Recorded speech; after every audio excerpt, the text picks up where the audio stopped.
Добро вечер. Агенцијата за храна и ветеринарство открила сериозни неправилности кај дел од млечните производи што се продаваат на домашниот пазар, при што кај повеќе производители и увозници е утврдено дека декларираниот процент на млечна маст не одговара на реалната содржина во производите. Во рамки на вонредните контроли, официјалните ветеринари на АХВ зеле 91 мостра од млеко, млечни и сувомесни производи од домашно производство и од увоз, со цел да се утврди дали квалитетот на производите соодветствува на податоците наведени на декларациите. До сега се комплетирани резултатите за 45 мостри од млеко и млечни производи, земени од поголемите синџири маркети во земјава, додека се чекаат резултатите од анализите на сувомеснатите производи. Контролите покажале дека кај 10 оператори со храна, анализираните производи не ги исполнувале одредбите од правилникот за квалитет на земјоделските производи. Најдрастичен е случајот каде наместо декларираните 20% имало само 1% масленост.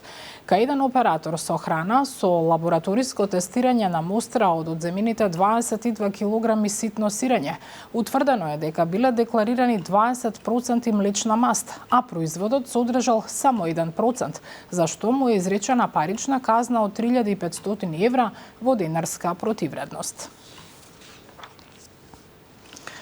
Владата на денешната седница ја продолжи мерката за намалување на акцизите на нафтените деривати до 15 јуни. Истовремено, како резултат на разговорите што владата ги водеше со најголемиот домашен снабдувач на нафтени деривати компанијата Окта, обезбеден е дополнителен попуст од 2 денари за литар, кој ќе започне да се применува од утре понеделник 1 јуни, соопштуваат од владата. Оттаму истакнуваат дека со овие мерки и согласно нашите пресметки очекуваме цената на дизел горивото да се намали за 6,5 денари за литар, додека цената на бензините ќе биде намалена за денари половина за литар. Ова представува конкретна и директна поддршка за граѓаните, транспортниот сектор, земјоделците и стопанството во целина. Намалувањето на цените на горивата ќе придонесе кон намалување на трошоците за живот и работење, како и кон задржување на ценовната стабилност во услови на глобални економски предизвици. Владата останува посветена на политики што носат реални придобивки за граѓаните и ќе продолжи активно да презема мерки за заштита на животниот стандард и за јакнување на економската сигурност, се нагласува во владиното соопштение. Продолжуваме со политика. Председателот на СДСМ Венко Филипче ги повика сите граѓани, политички партии и општествени чинители кои сметаат дека државата немала иднина со актуелната власт да се приклучат кон фронтот за слобода и правда. Повторно побара и референдум за уставните измени и ја обвини власта дека свесно ја плаши јавноста за да го блокира европскиот пат. Од ВМРО ДПМН веднаш вратија дека уставни измени подуцени и без цврсти гаранции од Европската унија нема да има. Власт има обврска да распише референдум, затоа што нема право да го запре европскиот пат на земјата, затоа што излажаа дека ќе обезбедат подобра преговарачка позиција, никош не кажа дека ќе блокираат европскиот пат на земјата, затоа што излажа дека ќе го вратат името, дека ќе го укинуваат Преспанскиот договор, договорот за добрососедство и ништо од тоа не направија. Дали ќе ги продолжиме одговорите зависи од власта. Ова власт очигледно не сака. Ги плаши граѓаните дека е загрозен јазикот, идентитетот и не знам која друга идентитетска одредница на македонскиот народ, со цел да не се направи чекорот кој што не носи никаков ризик, а тоа се уставните измени.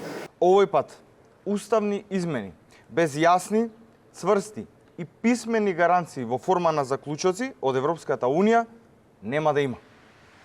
Уцени и диктати, како што биле прифаќани досега, со новата влада предводена од ВМРО ДПМН нема да има.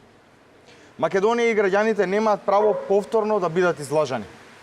Нема повторно да се прават одстапки без гаранции, без заштита на националните интереси и без сигурност дека тие одстапки навистина ќе значат напредок во евроинтегративниот процес.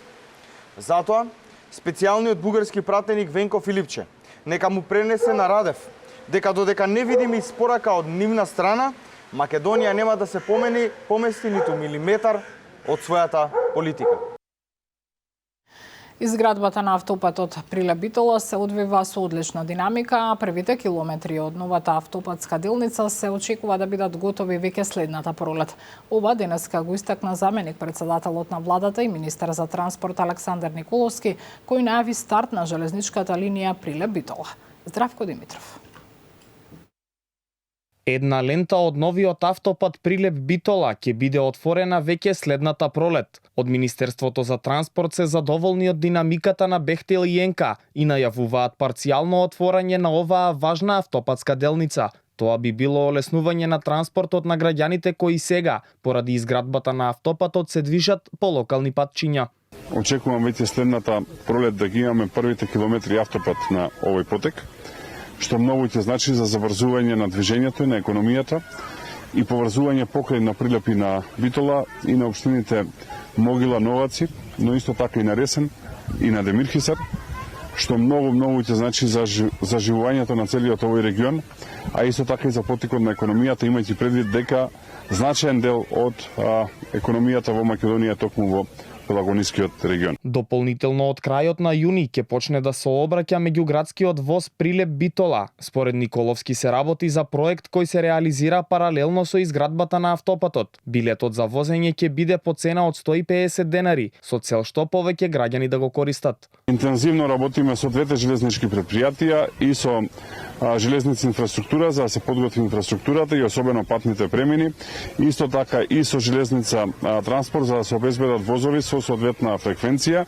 и можам да најавам дека крајот на јуни, почетокот на јули, како што веќе ветивме, ќе биде воспоставена линијата помеѓу Прилеп и Битола, односно ќе има меѓуградски воз. Вице-премиерот вели дека наскоро ќе започне и карго сообраќајот помеѓу Прилеп и Битола. Уверува дека во Прилеп има неколку компании да ја користат железницата како можност за транспорт наместо камиони, а со тоа би се намалило загадувањето, но и ќе се заштитат патиштата со тоа што помал број камиони ќе поминуваат по автопатот.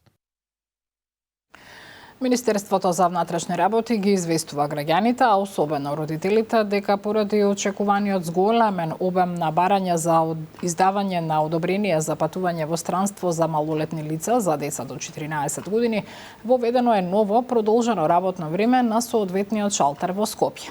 Како и во текот на минатата година, оваа мерка се спроведува со цел ефикасно да се одговори на потребите на граѓаните во пресред на предстојниот период, информираат од МВР. Промената на работното време се однесува на шалтерот лоциран во одделението за управни работи Скопје, кој се наоѓа во зградата на Македонската радиотелевизија. Од понеделник до петок шалтерот ќе работи со продолжено работно време од 8 до 18 часот, со цел дополнително да им се излезе во пресрет на граѓаните. Услугата ќе биде достапна и за викендот со работно време од 8 до 12 часот, информираат од МВР. Вестите завршија, останете со Канал 5, пријатно.